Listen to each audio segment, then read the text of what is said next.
Hello everyone, welcome to Eris Academy, where you are going to learn to accept your status as an heir of God, excel in your purpose, and maintain a fulfilled life. My name is Jasmine. I'm grateful for the opportunity to be a teacher here at Eris Academy, and my role is to help you in the process of bettering yourself and running your kingdom. And today we're going to be talking about feminine energy, because the best rulers know how to use everything to their strength.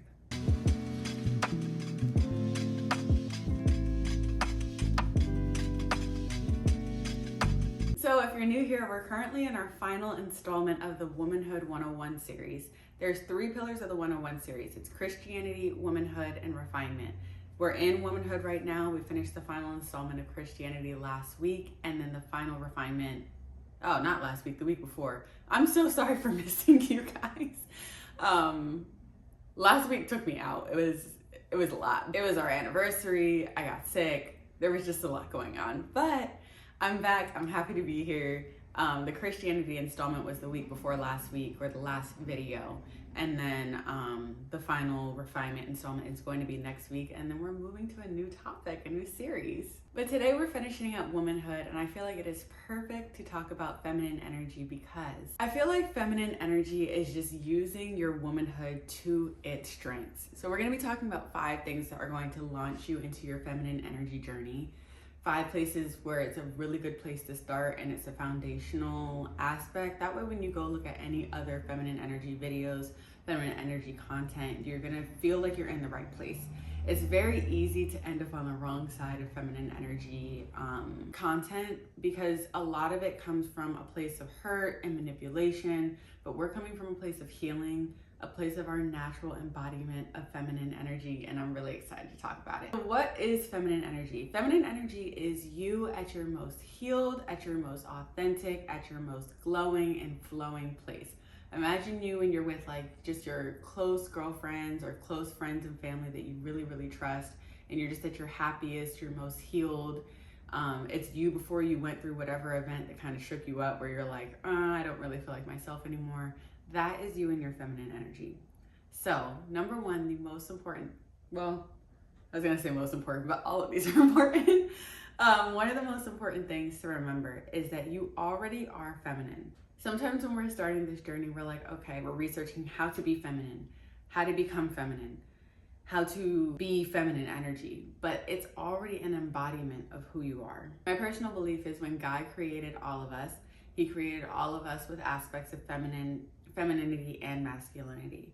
And with women, He created us with more of a pull to the feminine side, more feminine energy, and that it comes with a natural vibe of feminine. So the idea of trying to become something that you already are, like for example, I'm a Black woman. A lot of people try to say like, oh, you're not Black because you didn't have this experience. You're not Black because you don't talk like this, or you didn't act like this, or you didn't see this movie or that movie. A lot of times people are joking, but sometimes people are serious. But I am a Black woman. That cannot be taken away from me, because it's who I am. It's in my history. It's in my DNA. It's part of my experience in life, and how things are, and how I experience life. And although there's been times where other people have tried to say, because you're not doing this, this, and this, you're not Black, that doesn't take away from the fact that I actually just am Black. And just like being a woman and being in your feminine energy, people can try to say, because you dress like that, you're not in your feminine energy. Because you wear your hair like that, you're not in your feminine energy. It's not about what you wear or exactly what you do. It's the embodiment of who you are. So if I tried to take on certain aspects of the Black culture just to act Black, it would look unnatural for me. Same thing with feminine energy. If you try to be feminine just because you're putting on this like mask of femininity, at the core, it's still going to feel unnatural. It's still not going to feel like who exactly you are. So you essentially are learning how to unlock it, not how to act like it.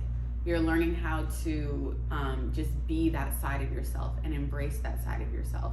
Because a lot of the times the world has taught us to not embrace that side of ourselves, because it's soft, it's weak, it's emotional. It's not something that you need to act in the world in order to get the furthest in life. If you want to be the best, you need to act like a man. And so we're gonna break down that belief today.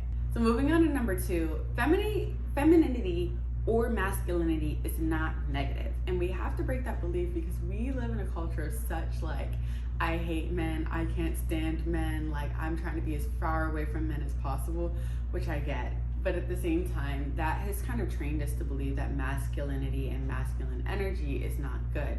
There's a very narrow view of what we view as good masculinity, and because we can't see it, we're like, it doesn't really exist. But there is good masculinity, and we all have feminine and masculine inside of us, so we have to figure out how to embody the good things about masculinity too, because we need that side of ourselves as well.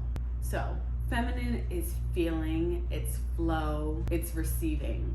And masculine is structure, it's organization, it's providing. Those two sides of ourselves are important in and of themselves. Like, forget the men in life, forget them.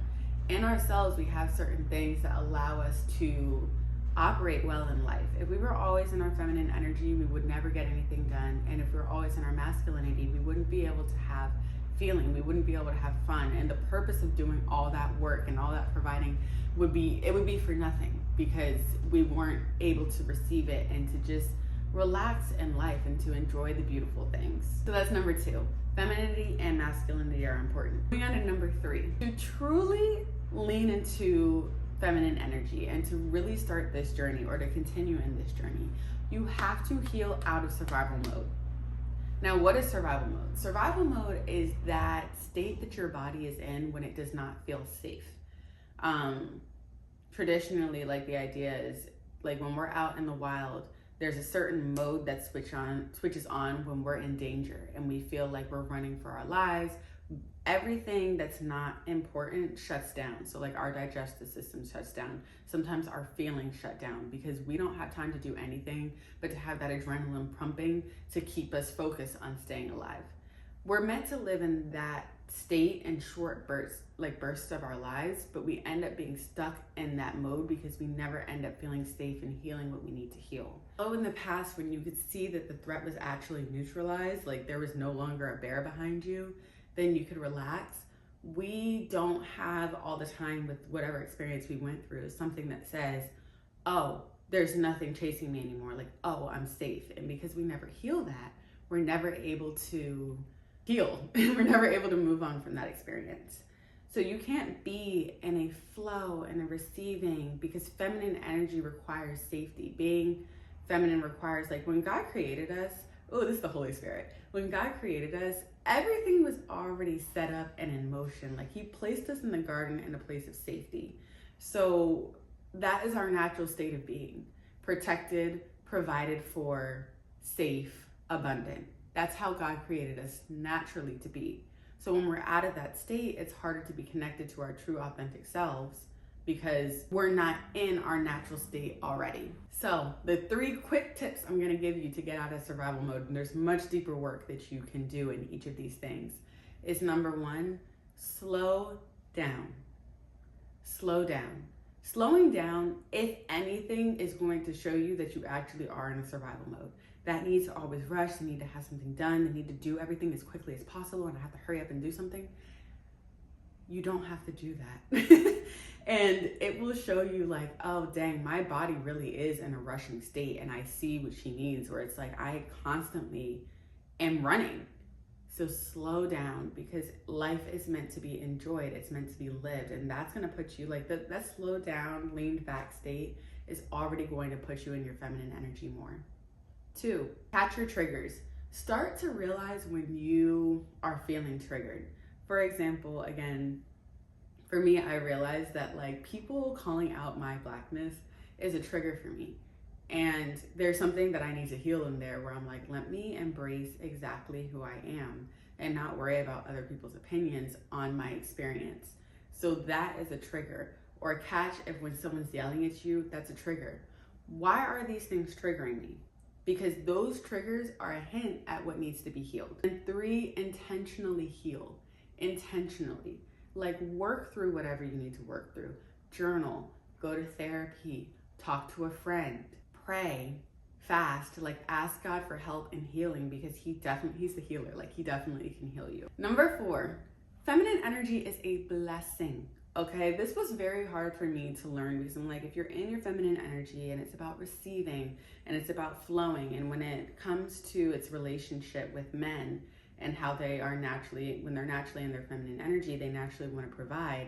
I'm like, I want to feel like I am helping, like I'm doing something. Like I don't like sitting there and feeling like I'm useless. You being in your feminine energy is a blessing. You being at your happiest is a blessing. Just imagine like the people that are just in a great mood.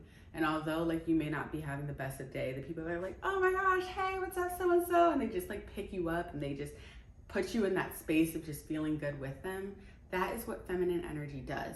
That's why it's hard to answer that question when men are like, oh, what do you bring to the table if you're not trying to provide financially? Because men bring more tangible things to the table. Women bring an energy. And this is biblical. First of all, the Bible verse about he who finds a wife finds a good thing and he receives favor from the Lord. So just your presence as a man's wife brings favor to him. Just you being there in his presence makes his life automatically better. 2, in Proverbs, it says that a wife will greatly enrich his life. Greatly enrich. Like the Proverbs 31 woman, which that's, honestly, that could be a whole video in and itself too.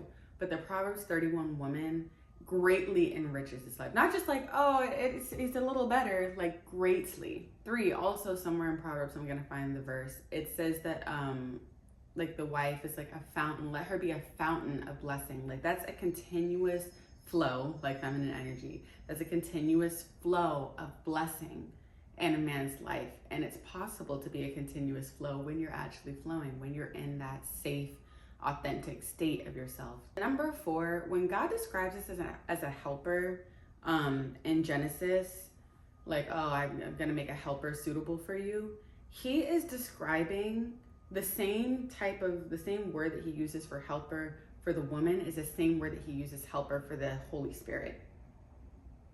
I personally believe that the Holy Spirit, like I was just talking to God about this morning, like he revealed this to me, is that I believe that the Holy Spirit is an embodiment of feminine energy in God.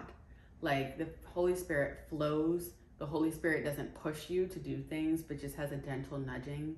When you ask the Holy Spirit for wisdom, wisdom is there. In Proverbs, wisdom is described as like a woman, which I also love. Women are such a blessing from just being around, especially when you're healed and in your feminine energy and you're happy and you're loved. And finally, feminine energy is gonna look different on everyone. So this is number 5. Feminine energy is gonna look different on everyone. So if you try to act like somebody else, it is not going to work. Your feminine energy is going to look different than the other girls. Now, if your feminine energy looks similar to someone else's or your life looks similar to someone else's, that is just human experience. It's okay to get inspiration from people. God created us to be in community. So yes, sometimes your life is gonna look like other people's. Sometimes your inspiration is gonna be from other people. That's beautiful. But at the same time, it's not going to look the exact same. You can't completely mold your life off someone else's because God did create us in community, but he also created us with unique attributes. So build your own feminine energy, build your own connection with yourself and with God and with learning who you are at your core. Because feminine energy, like it sounds woo-woo, and sometimes in the Christian community it can sound like, oh, is this demonic? But it's not. It's just generally like the embodiment of who you are as number 1, a woman, but number 2, who God created you to be as a woman. So that is it for today. Guys, don't forget to like, subscribe, and share this video, especially as a new content creator. It really helps me out, and I appreciate each and every one of you. If you have any questions, please leave them in the comments below, and I am very happy to answer them. I love you guys so much, and I will see you next week for Refinement 101.